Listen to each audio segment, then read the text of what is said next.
¿Alguna vez nos hemos parado a pensar qué es lo que de verdad mantiene unido al mundo? Y no, no es una pregunta filosófica. Pensemos en el aire, en el agua, en el dispositivo desde el que estamos viendo esto. Todo, absolutamente todo, se mantiene cohesionado por unas fuerzas invisibles pero increíblemente poderosas, los enlaces químicos. Hoy vamos a sumergirnos en cómo funcionan. La respuesta a esa pregunta tan grande en realidad está en lo más pequeño. No se trata de grandes eventos, sino de las interacciones diminutas entre átomos, que son las que al final definen la materia tal y como la conocemos. Este va a ser nuestro recorrido. Primero vamos a entender el porqué, la motivación de los átomos para unirse. Después, exploraremos los dos tipos principales de relaciones que pueden tener. Veremos que no siempre son equitativas, y al final vamos a conectar todos estos puntos con el mundo que nos rodea. Muy bien, empecemos por el principio. Todo, pero todo, arranca con un deseo casi universal en el mundo atómico, la búsqueda de la estabilidad. Los átomos, como casi todo en la naturaleza, siempre intentan llegar a su estado de menor energía posible. Es su meta. A ver, esta tabla puede parecer un poco intimidante, pero la clave está en una sola idea, los electrones de valencia. No todos los electrones de un átomo se meten en el juego de las uniones, solo los que están en la capa más externa, los de la frontera del átomo, por así decirlo. Ellos son los protagonistas, los que interactúan para formar enlaces. ¿Y entonces cuál es ese objetivo final para un átomo? Pues es parecerse a los introvertidos estables de la tabla periódica, los gases nobles. Elementos como el helio o el neón ya tienen su capa externa de electrones completa, y eso los hace súper estables, muy poco reactivos. El resto de los átomos quieren alcanzar esa misma paz interior electrónica, y para eso tienen que ganar, perder o compartir electrones. La primera estrategia que vamos a ver para lograr esa estabilidad es a través de un enlace iónico. Y es una relación, digamos, bastante directa. Aquí el punto fundamental es este: no hay un acuerdo de cooperación. En el enlace iónico, la cosa es clara. Un átomo directamente le dona uno o más de sus electrones a otro átomo que los acepta. Hay un dador y un receptor, sin vueltas.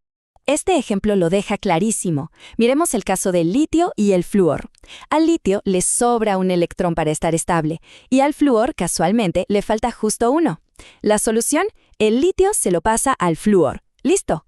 Al hacer esto, el litio queda con carga positiva y el flúor con carga negativa. Y como sabemos que los opuestos se atraen, ¡zas!, se unen fuertemente, formando un compuesto nuevo y estable. Bueno, pasemos ahora a la segunda estrategia, que es mucho más colaborativa. Acá no se trata de dar y recibir, sino de encontrar una solución donde todos ganen. Eso es un enlace covalente. Fijémonos en este caso, dos átomos de flúor. A cada uno le falta un electrón para estar estable. Pero claro, ninguno de los dos quiere ceder el suyo. Entonces, ¿qué hacen? Bueno, pues ponen un electrón cada uno en el medio y los comparten. De esa forma es como si ambos átomos sintieran que tienen su capa externa completa, un arreglo perfecto. Este comportamiento tiene un porqué y se conoce como la regla del octeto. La idea es que la mayoría de los átomos se sienten felices y estables cuando tienen 8 electrones en su capa de valencia. Compartir es la táctica ideal para llegar a ese octeto mágico cuando la transferencia de electrones simplemente no es una opción. Y ojo, que este compartir puede tener distintos niveles de compromiso. A veces, para que todos los átomos del grupo queden satisfechos, necesitan compartir más de un par de electrones. Ahí es cuando aparecen los enlaces dobles o incluso los enlaces triples.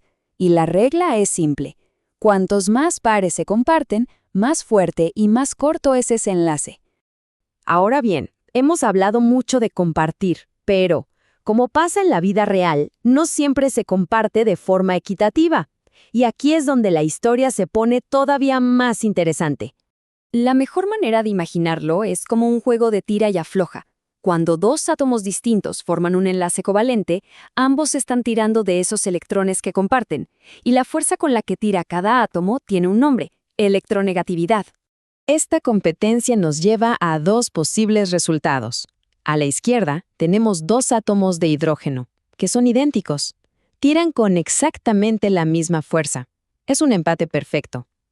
Los electrones se reparten de forma equitativa y a eso lo llamamos un enlace covalente no polar. Pero a la derecha, la cosa cambia. El flúor es mucho más fuerte, más electronegativo que el hidrógeno, así que gana el tira y afloja y atrae los electrones más hacia su lado. Esto crea un reparto desigual, un enlace polar, con una pequeña carga negativa cerca del flúor y una positiva cerca del hidrógeno. Y entonces, ¿por qué importa todo esto? Porque el tipo de enlace, sea iónico, covalente polar o no polar, no es un simple detalle técnico. Es lo que determina fundamentalmente cómo se van a comportar las sustancias en el mundo real. Miremos esta tabla. Los compuestos iónicos, como la sal de mesa, suelen ser sólidos duros, cristalinos, con puntos de fusión altísimos. ¿Por qué? Porque esa atracción entre iones positivos y negativos crea una red súper fuerte, muy difícil de romper. Por otro lado, los compuestos covalentes, los que comparten electrones, suelen ser gases, líquidos o sólidos blanditos como la cera. Las fuerzas que unen a sus moléculas son mucho más débiles. En resumen, el cómo se unen los átomos define el qué son y cómo se comportan.